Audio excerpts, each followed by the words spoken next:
The GoPro Hero 12 has officially been announced. You can pre-order it now with a September 13th release date. I watched the launch video and my initial reaction was, is that it? Now, if you've never owned a GoPro or you have a later model, there was a lot of things to be excited about as far as features and video quality. But if you have the GoPro Hero 11, the 12 is disappointing. The only physical difference between the Hero 11 and the Hero 12 is a 1/4 inch mounting thread, which is nice but isn't exactly a game changer. The Hero 11 and the Hero 12 have the same processor, the same sensor, the same lens, and all these new features I'm about to talk about are all software related.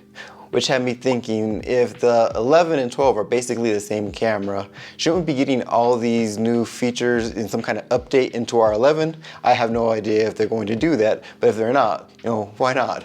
Now let's talk about these new features. First is GoPro's electronic image stabilization. It's being upgraded from HyperSmooth 5.0 to 6.0.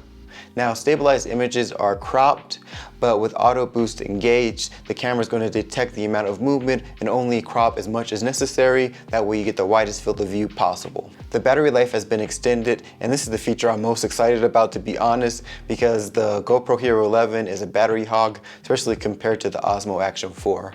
But now you're going to be able to record up to 1.5 hours at 5.3K, 30 frames per second, or you can record for up to 70 minutes at 5.3K at 60 frames per second. On this channel, I share all the latest action camera news, reviews, and how-tos, so like and subscribe to learn how to get the most out of your camera. An HDR video mode has been added to improve the colors and details in the highlights. Bluetooth audio support has also been added, so now you can use your AirPods, Bluetooth earbuds, wireless mics to do interviews, narrations, and also control the voice commands. If you enjoy color correcting and grading your footage, you can now record in GP log.